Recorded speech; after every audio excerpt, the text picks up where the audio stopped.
Thought I had my emergency fund figured out in retirement. That is until I asked ChatGPT and realized maybe I have been wrong. Most financial experts, Dave Ramsey, who I follow, and others, recommend having 3 to 6 months of expenses saved in an emergency fund. The idea is simple.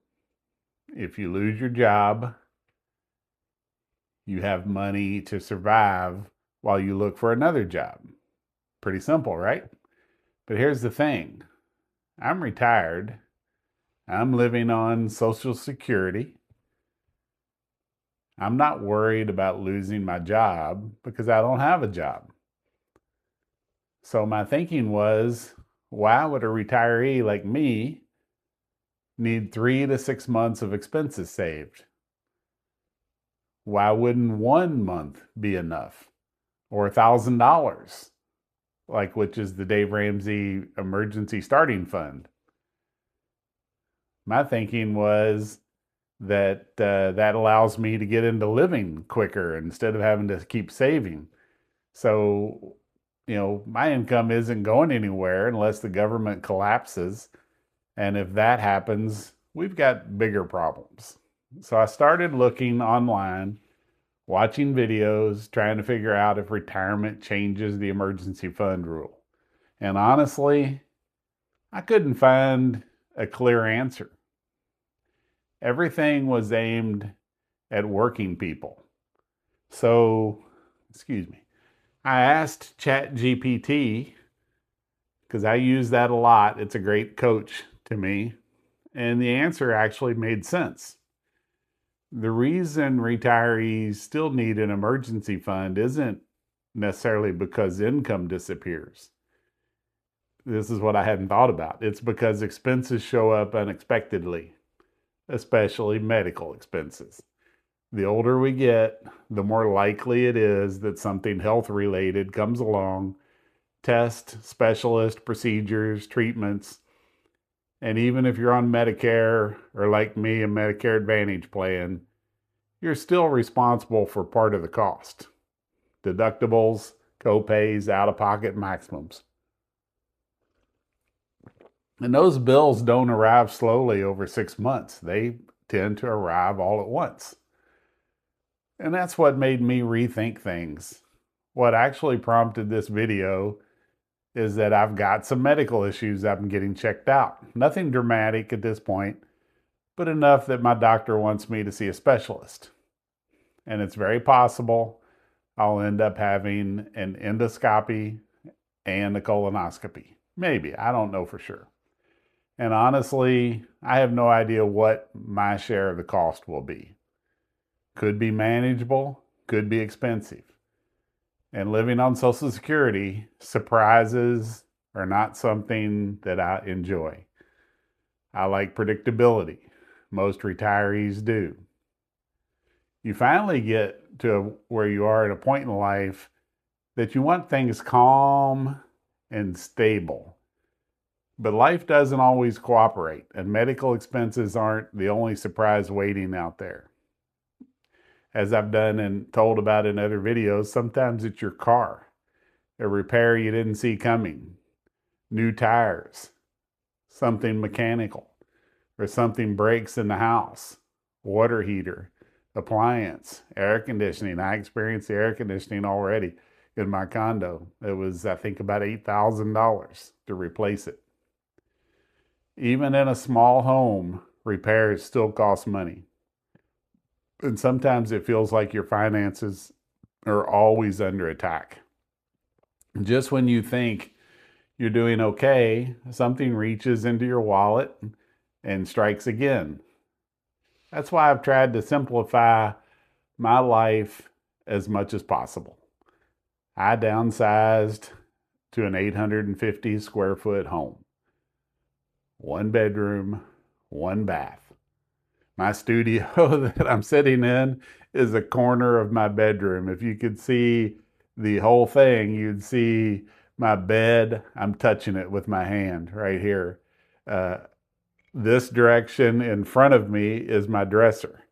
And the wall is basically, I'm not touching it, but I'm a few inches from touching it this way. So it's just a typical bedroom. And, so I'm only paying for the space I actually need. No rooms, sitting empty, costing money to heat and cool.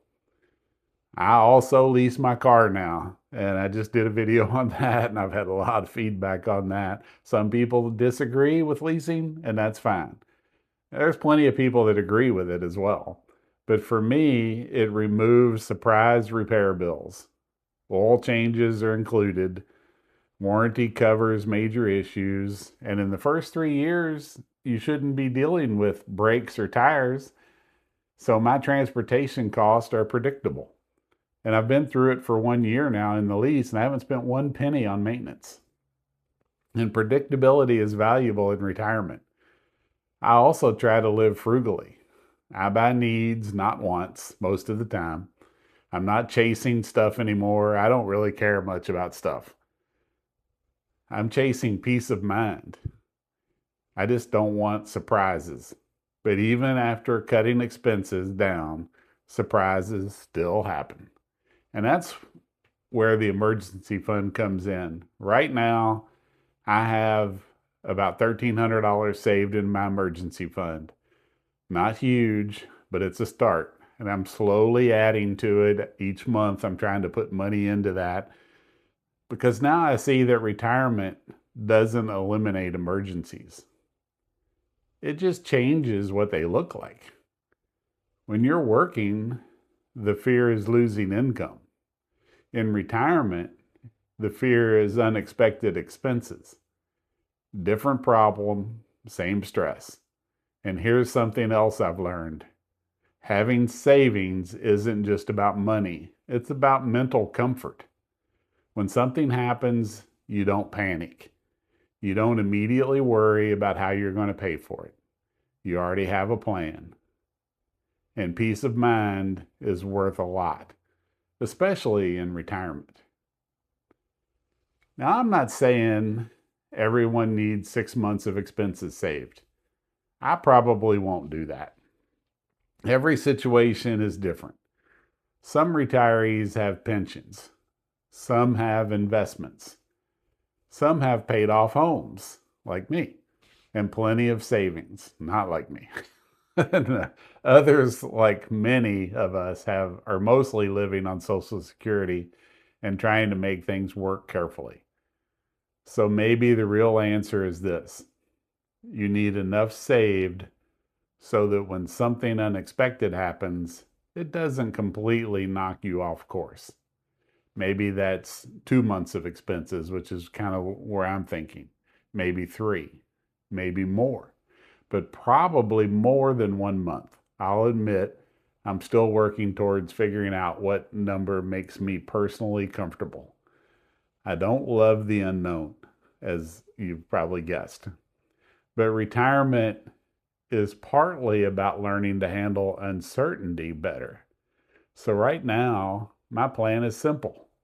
Keep living below my means, keep building the emergency fund slowly, keep expenses predictable where possible, and accept that life is still going to throw curveballs. Even in retirement, and honestly, that might be the biggest lesson here. We prepare as best we can, but we still live our lives. So I'm curious, if you're retired, how big is your emergency fund? It's not counting investments. We're talking about cash on hand ready to take care of an emergency. Do you feel comfortable with it? Or do unexpected expenses worry you too? Let me know in the comments. And if this video helped you think about retirement planning a little differently, I'd appreciate a like and a subscribe. And I'll see you in the next one.